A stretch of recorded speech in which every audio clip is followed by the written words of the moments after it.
Assalamualaikum warahmatullahi wabarakatuh. Perkenalkan, nama saya Masita Al-Munawaroh. Saya perwakilan dari kelompok 6 yang beranggotakan Rizka Setiawati, Muhammad Yuliar, dan Rahman.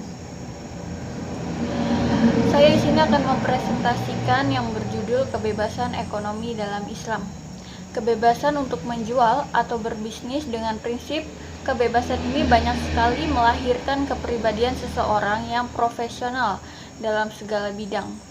Dan kebebasan ini harus dibatasi dalam hal-hal seperti menentukan harga barang-barang dan jasa. Dengan ini juga pengusaha dapat dengan bebas melakukan konsep dan strategi apa saja kegiatan yang dapat melancarkan usahanya. Dengan adanya kebebasan, tentunya akan membuat para pelaku ekonomi dapat melakukan hal-hal yang sewenang-wenang dalam membuat suatu peraturan, dalam jual beli, atau dalam melakukan pengelolaan sumber daya alam, tanpa melihat aturan-aturan yang telah ditetapkan dalam Islam. Sejarah kebebasan ekonomi dalam Islam. Sepanjang sejarah umat Islam, kebebasan ekonomi sudah dijamin dengan berbagai tradisi masyarakat dan dengan sistem hukumnya. Nabi Shallallahu Alaihi Wasallam tidak bersedia menetapkan harga-harga walaupun pada saat harga itu melambung tinggi. Ketidaksediaan itu didasarkan atas prinsip tawar-menawar secara sukarela dalam perdagangan yang tidak memungkinkan pemaksaan cara-cara tertentu agar penjual menjual barang-barang mereka dengan harga lebih rendah daripada harga pasar selama perubahan-perubahan itu disebabkan oleh faktor-faktor nyata dalam permintaan dan penawaran yang tidak dibarengi dengan dorongan-dorongan monopolik maupun monopolik. Landasan kebebasan ekonomi dalam Islam.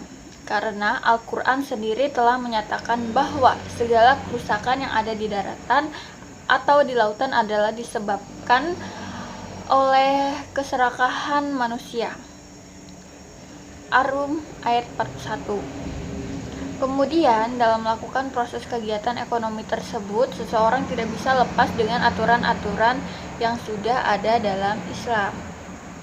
Di negara Indonesia ada aturan yang dibuat oleh manusia mengenai pengelolaan sumber daya alam termuat dalam pasal 33 Undang-Undang Dasar tahun 1945 yang berbunyi 1. Perekonomian disusun sebagai usaha bersama berdasar atas azas kekeluargaan. 2. Cabang-cabang produksi yang penting bagi negara dan yang menguasai hajat hidup orang banyak dikuasai oleh negara. 3.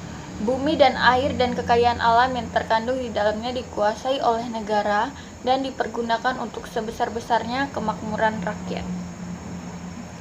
Pelaksanaan kebebasan ekonomi Islam. Kemerdekaan individu dalam melaksanakan kegiatan ekonomi terikat oleh kewajiban menempatkan kegiatan itu di atas hukum menurut pandangan Islam.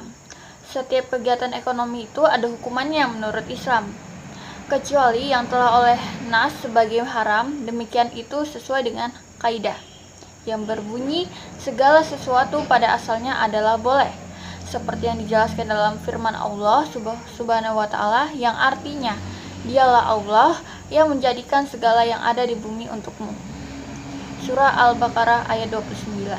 Dalam sebuah hadis yang diriwayatkan oleh Abu Dawud, terdapat petunjuk tentang larangan untuk intervensi terhadap naik turunnya harga yang terjadi di pasar.